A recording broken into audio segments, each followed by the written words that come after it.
Bismillahirrahmanirrahim. Assalamualaikum warahmatullahi wabarakatuh.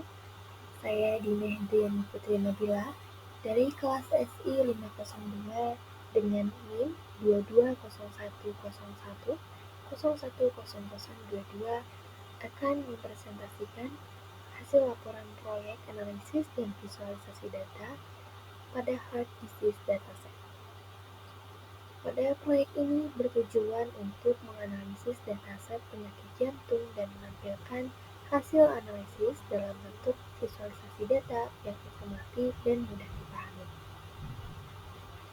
Pendahuluan pada laporan ini, yang mana latar belakang analisis dan visualisasi data adalah aspek penting dalam pengambilan keputusan berbasis data. Dengan analisis data, kita dapat mengidentifikasikan pola, tren, dan hubungan tersembunyi dalam dataset. Visualisasi data memungkinkan penyajian informasi yang kompleks menjadi lebih mudah dipahami oleh pemangku kepentingan.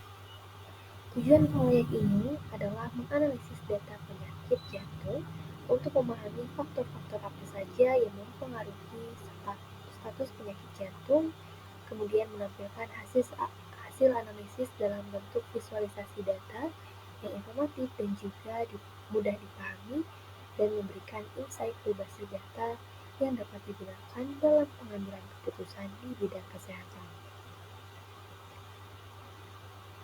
Ada tinjauan pustaka. Yang pertama, konsep analisis dan visualisasi data. Analisis data adalah proses mengumpulkan, membersihkan, dan juga mengevaluasi data guna menemukan pola dan tren. Visualisasi data adalah representasi grafis dari data yang memudahkan pemahaman terhadap informasi yang terkandung dalam dataset. Metode analisis.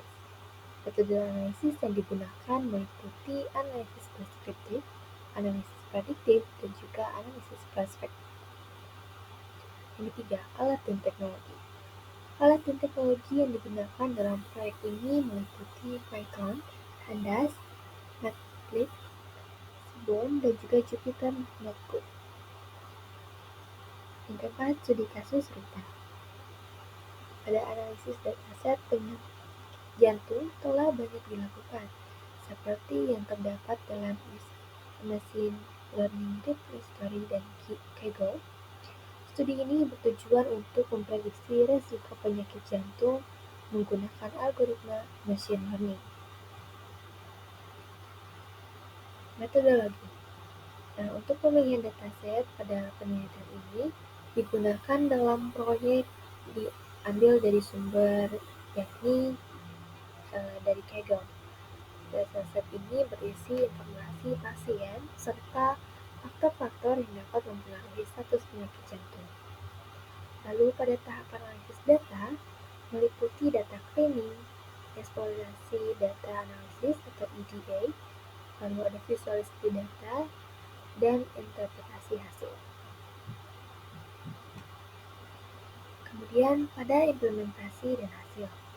Pada struktur dataset yang digunakan dalam proyek ini berisi 10.000 baris dalam 21 kolom, yang mana terdapat beberapa missing values di beberapa kolom seperti pada age, cholesterol level, triglyceride level, kemudian fasting blood sugar, lalu ada CRP level dan juga sleep hours. Kemudian statistik deskriptif. Pada statistik ini menunjukkan rata-rata dan rentang usia, lalu ada rata-rata dan rentang tekanan darah, lalu rata-rata dan rentang kadar kolesterol, kemudian ada rata-rata dan rentang BMI, rata-rata dan rentang trigliserida, lalu ada rata-rata dan rentang gula darah, rata-rata CRP level, dan juga rata-rata jam tidur. Kemudian potensi insight berdasarkan data.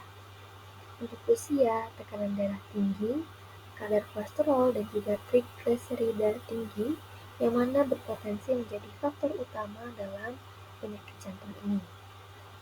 Lalu BMI yang tinggi atau obesitas memungkinkan berkorelasi dengan risiko penyakit jantung. yang mana kebiasaan buruk seperti merokok dan konsumsi gula yang tinggi dapat memperburuk kondisi jantung. Lalu, kurangnya jam tidur juga bisa menjadi salah satu faktor resiko tambahan.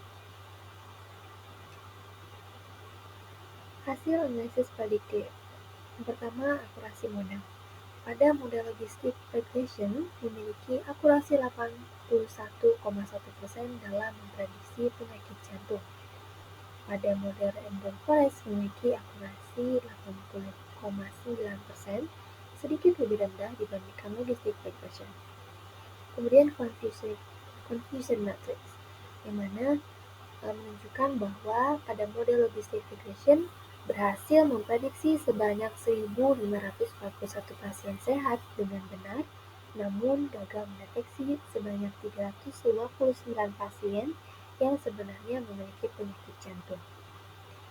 Lalu, pada model random forest berhasil mengklasifikasikan satu pasien sakit dengan benar, namun masih salah mengklasifikasikan sebanyak 358 pasien dengan penyakit jantung sebagai sehat.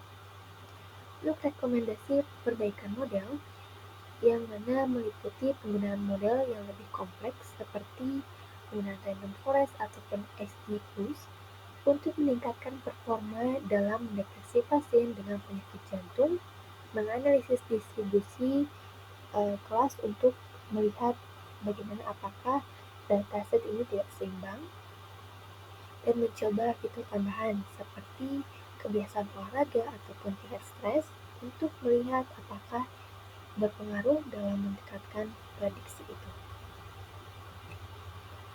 Hasil visualisasi data.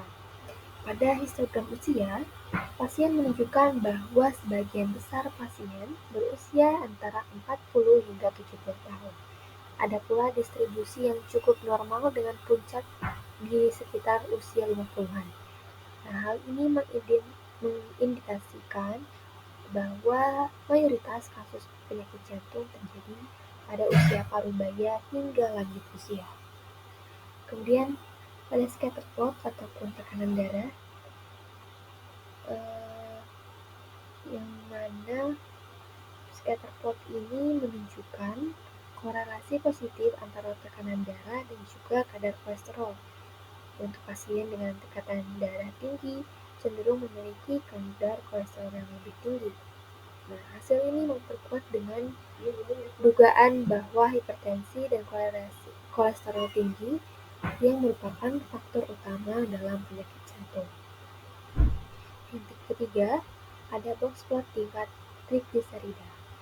Nah, pada tingkat trigliserida ini menunjukkan bahwa pada outlier pada kadar trigliserida ini yang sangat tinggi untuk beberapa pasien yang memiliki tingkat yang ekstrim bisa meningkatkan risiko penyakit jantung. Nah, dalam kasus ini perlu diinvestigasikan lebih lanjut apakah faktor gaya hidup yang kurang teratur seperti pola makan ataupun kurang olahraga sangat bisa berpengaruh dan juga berkontribusi terhadap hal ini.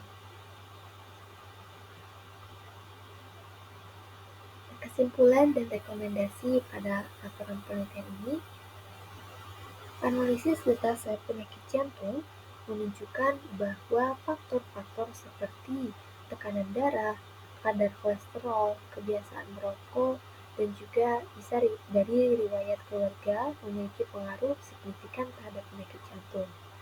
Visualisasi data membantu memahami hubungan antara variabel-variabel ini dengan jelas. Untuk kelebihan dan kekurangan dalam implementasi pada proyek ini adalah memberikan insight yang lebih jelas dan mudah dipahami, dan model machine learning membantu dalam mengidentifikasikan pola resiko penyakit jantung. Kekurangannya adalah adanya ketidakseimbangan data menyebabkan model cenderung bias terhadap kelas mayoritas dalam pasien sehat, dan juga beberapa misterius masih memerlukan penanganan yang lebih lanjut. Lalu untuk saran dan pengembangan lebih lanjutnya meliputi penggunaan metode machine learning yang lebih lanjut seperti menggunakan XGBoost dengan teknik oversampling, yang mana tujuannya untuk meningkatkan prediksi pasien dengan penyakit jantung, lalu menambahkan variabel tambahan yang dapat meningkatkan akurasi analisis, seperti pada pola makan dan aktivitas fisik, dan juga melakukan timing hyperparameter pada model untuk mendapatkan performa yang lebih baik. Sekian yang bisa saya sampaikan. Mohon maaf apabila ada kesalahan dan kekurangan. Terima kasih. Wassalamualaikum warahmatullahi wabarakatuh.